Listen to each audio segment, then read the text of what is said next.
बिस्मिल्लाहिर्रहमानिर्रहीम। Students, Assalamu alaikum wa rahmatullah. Today we are going to study topic discovery of neutron. What do you know about this topic discovery of neutron? वैसे आप लोग already ये पढ़ चुके हो। ये बुनियादी तौर पे रदरफोर्ड प्रिडिक्शन थी, ठीक है। ये क्या था 1920 के अंदर रदरफोर्ड ने ये बात कही कि प्रिडिक्टेड दैट पेशगोई की that presence of neutral particle neutron in the nucleus of an atom. Atom के न्यूक्लियस में एक न्यूट्रल पार्टिकल मौजूद होने की पेशगोई कर दी। हाँ जी, वैसे वो कोई वलीउल्लाह तो नहीं था, हाँ जी, कि उसने कोई नूर बसीरत से देख लिया था, बल्कि ये तो अल्लाह की ज़ात हमें खुद फरमाती है ला यतफक्करून ला ततदब्बरून, क्या तुम गौर व फिक्र नहीं करते, क्या तुम तदब्बुर नहीं करते।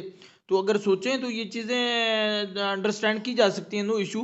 तो एटॉमिक मैसेज बुनियादी तौर पर उसे कैसे पता चला?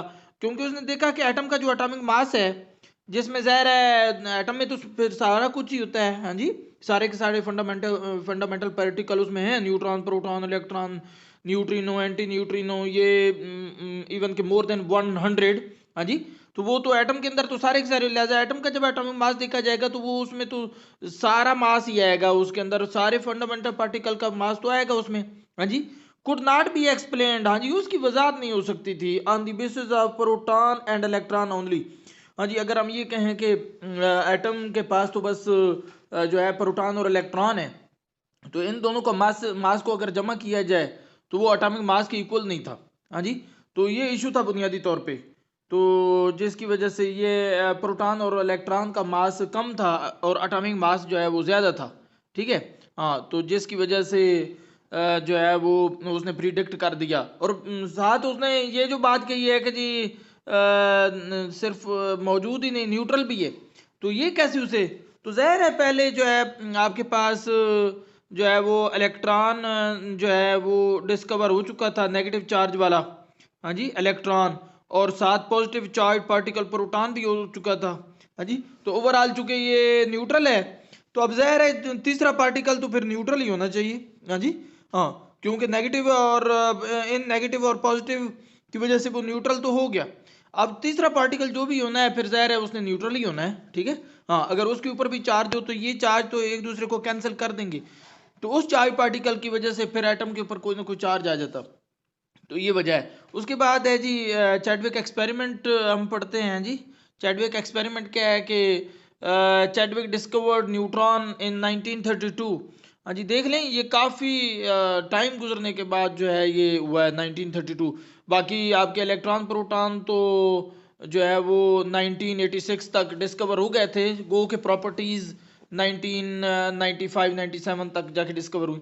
बहरहाल जी, चैडविक का जो ये एक्सपेरिमेंट था तो उसे इस पे जो है नोबेल प्राइज भी मिल गया, हाँ जी, 1935 के अंदर। तो बहरहाल ये उसने एक्सपेरिमेंट कैसे किया है इसको हमने थोड़ा स्टडी करना है।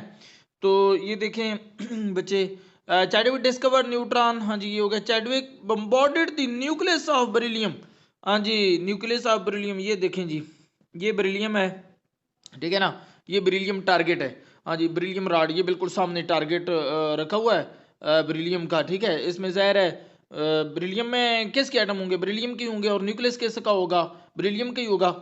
तो उसने बम्बार्डमेंट की किसकी भला, ये लिखा है अल्फा पार्टिकल की, ठीक है। हाँ, अल्फा पार्टिकल क्या होते हैं, ये लिखा हुआ है यार, ये कोई अल्फा पार्टिकल है, कहता है ये अल्फा पार्टिकल, ठीक है।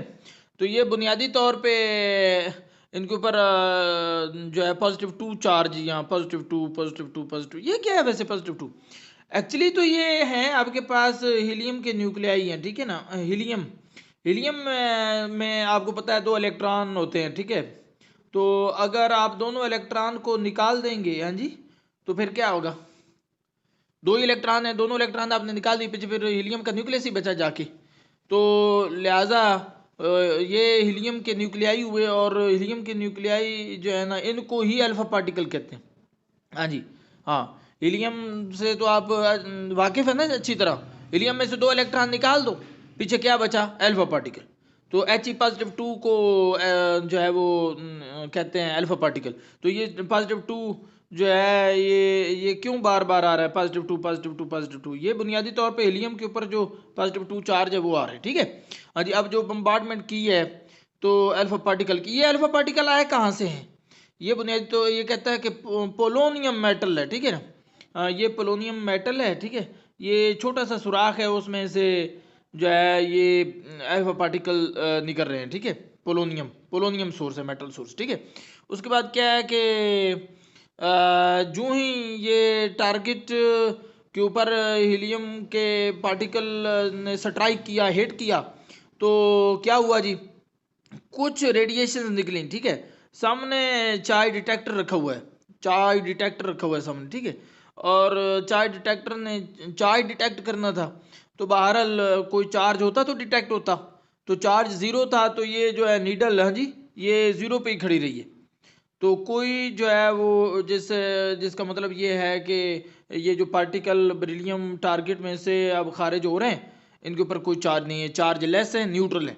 तो बहरहाल ये चैडविक का एक्सपेरिमेंट है, हाँ, जिसमें ना सिर्फ ये न्यूट्रॉन है बुनियादी तौर पे, न्यूट्रॉन जो बेरिलियम टारगेट से जो है ना खारिज हुए हैं, और न्यूट्रॉन का पता चल गया, साथ चार्ज का भी पता चल गया। अब हम जो है वो नेक्स्ट बढ़ते हैं अगली स्लाइड की तरफ जी। तो ये जो अभी एक्सपेरिमेंट आपने पढ़ा है, चैडविक का एक्सपेरिमेंट, न्यूटन की डिस्कवरी, तो उसमें आप खुद देखें कि ये जो है कितना दिलचस्प है। हाँ जी, हाँ, ये उसमें आपने एक चीज़ देखी है कि जो ये अल्फा पार्टिकल है हीलियम के न्यूक्लियाई आप देख रहे हो, तो ये कहाँ से आए हैं वो बताना चाह रहा है, ठीक है। ये उसने वहाँ बताया कि जी पोलोनियम से आए। तो अब ये पोलोनियम से कैसे आए हैं? ये पोलोनियम जो है ये रेडियो एक्टिव एलिमेंट है ना, तो ये कन्वर्ट हो गया है लेड में, ठीक है। और जो हीलियम के न्यूक्लियाई हैं अल्फा पार्टिकल, वो इजेक्ट हो गए, निकल गए।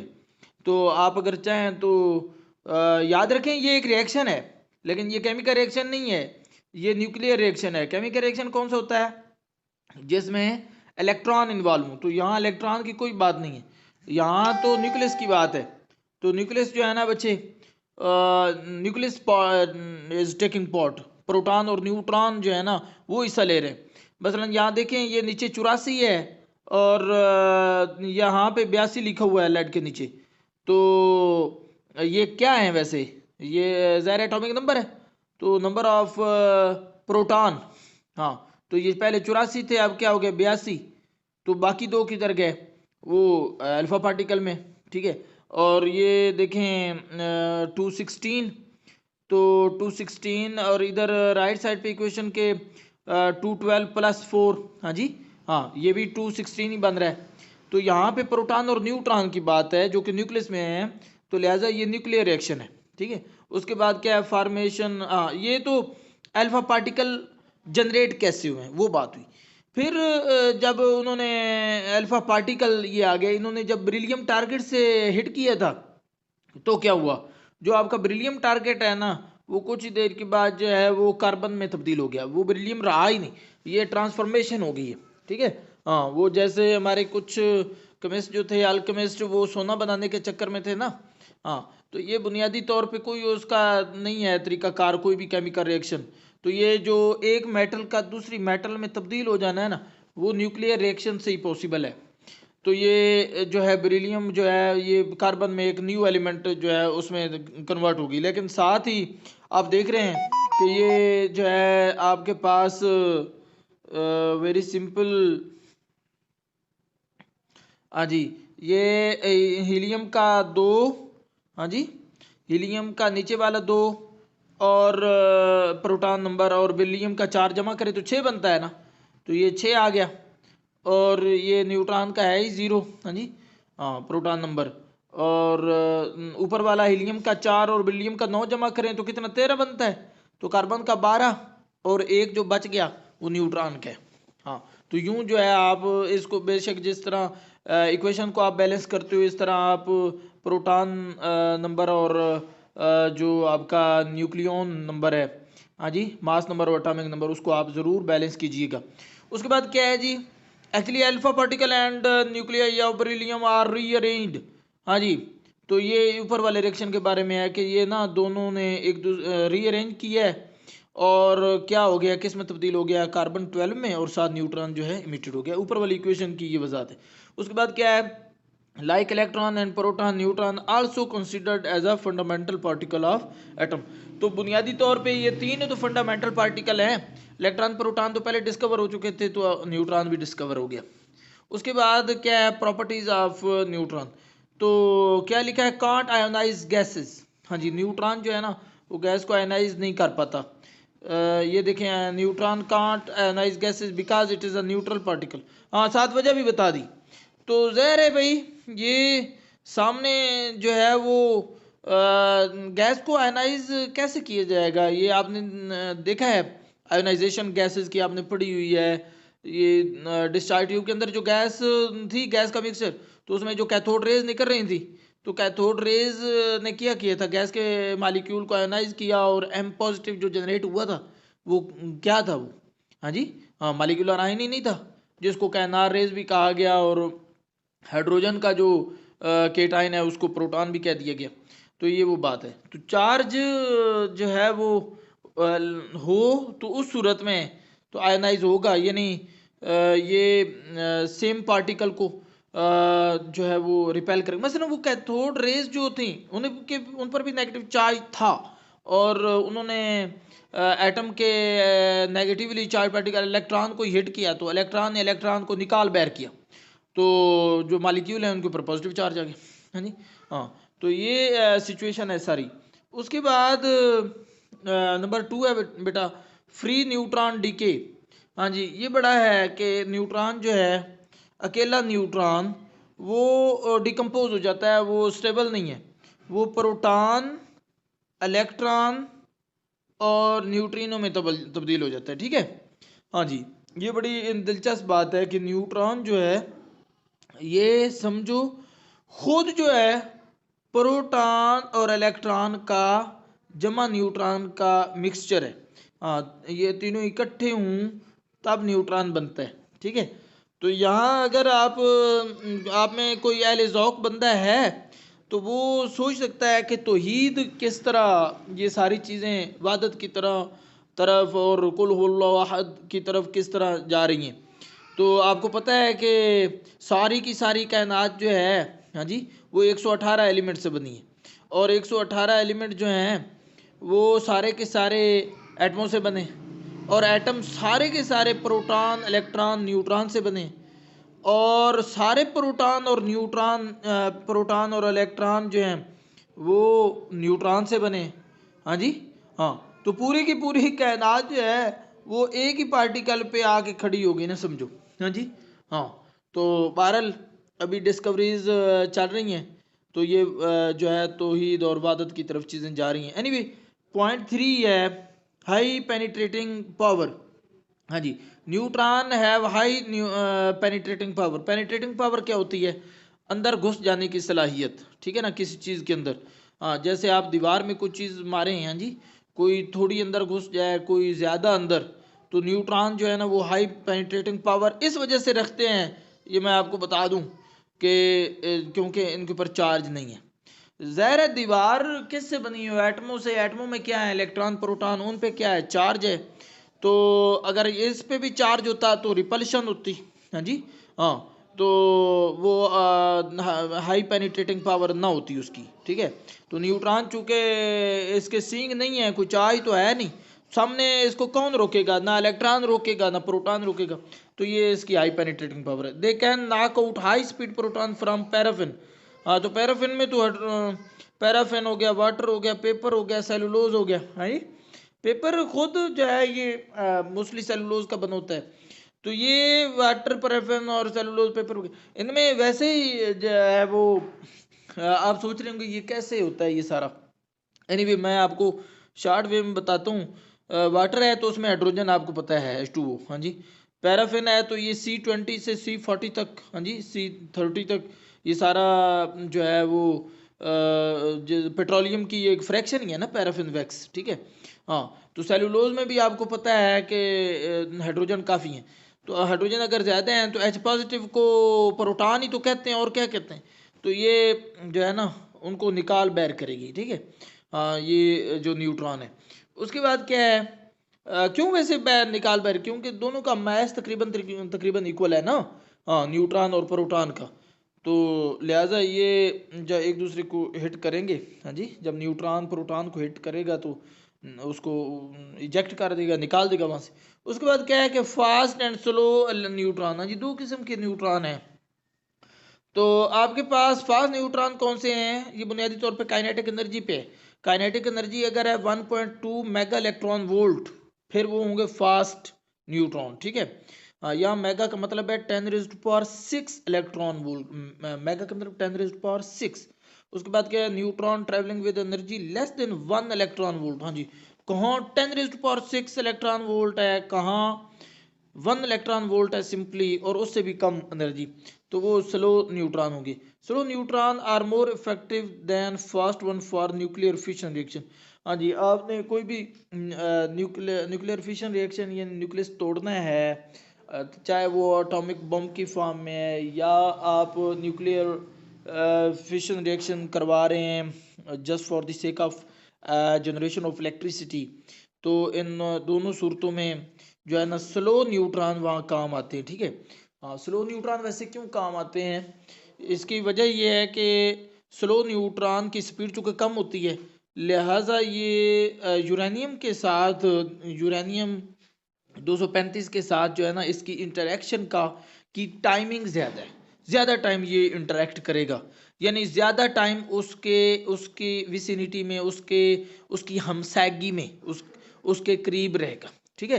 हाँ, ज़्यादा टाइम गुजारेगा तो एब्जॉर्प्शन के चांस ज़्यादा होंगे, तो ये स्लो न्यूट्रॉन जो है ना ये एब्जॉर्ब हो जाएंगे, और तब जाके वो बहुत ज़्यादा अनस्टेबल हो जाएगा न्यूक्लियस, तो वो टूट जाएगा, ठीक है। तो न्यूक्लियस के टूटने को ही तो न्यूक्लियर फिशन कहते हैं। ठीक हो गया जी, अब नेक्स्ट बढ़ रहे हैं लास्ट स्लाइड की तरफ। इसके बाद जो है वो लास्ट वन है हमारे पास, number 5 property, carry out nuclear reaction. Nuclear reaction जो है ना ये बुनियादी तौर पर हम अब प्रॉपर्टीज ऑफ न्यूट्रॉन पढ़ रहे हैं ना, तो इसमें देखिए आपके पास carry out nuclear reaction, they carry out nuclear reaction when used as a projectile. तो यानी आपने अटैक करना है ना, बम्बार्डमेंट करवानी है न्यूट्रॉन की, किसके ऊपर, मसलन यहाँ पे ये न्यूट्रॉन है, बम्बार्डमेंट हो रही है नाइट्रोजन पे, तो क्या होगा भाई, एक तो बोरान बनेगा, साथ ही हीलियम जो है वो प्रोड्यूस होगा, ठीक है। हाँ, अल्फा पार्टिकल जो है ना वो जो है ना जनरेट होंगे। तो यूं जो है ये बुनियादी तौर पे ये न्यूक्लियर रिएक्शन जो है ये हो गया।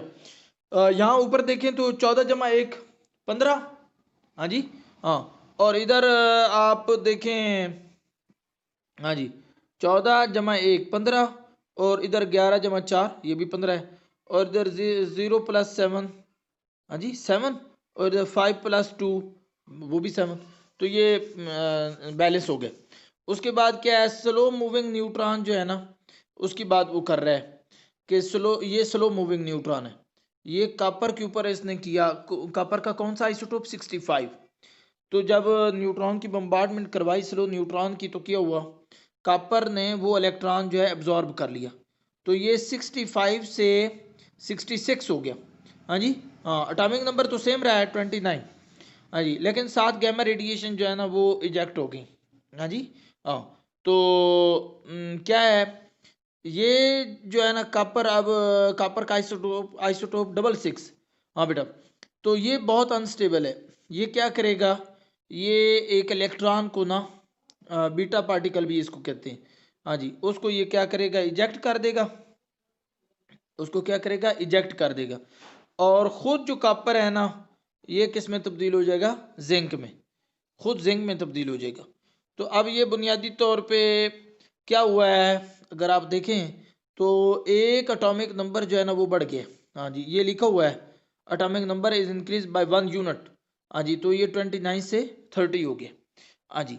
तो ये तरीकाकार है, बुनियादी तौर पे न्यूट्रॉन क्या करता है, स्लो मूविंग न्यूट्रॉन क्या करता है, वो टारगेट मेटल के अंदर जाके एब्जॉर्ब होता है और उसको मज़ीद अनस्टेबल कर देता है। वो अनस्टेबल चीज़ बिलाखिर ब्रेकअप हो जाती है, ठीक है, टूट जाती है, फिशन हो जाती है उसकी, ठीक है, तोड़ फोड़ हो जाती है।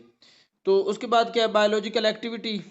These are use in treatment of cancer due to their biological activity. हाँ, तो इनका जो है वो कैंसर के अंदर इस्तेमाल है, स्पेशली मतलब जो सेल्स हैं उनको डिस्ट्रॉय करने के लिए। हाँ, तो न्यूट्रॉन्स का। उसके बाद आपके पास तीनों फंडामेंटल पार्टिकल हैं, प्रोटॉन, न्यूट्रॉन, इलेक्ट्रॉन।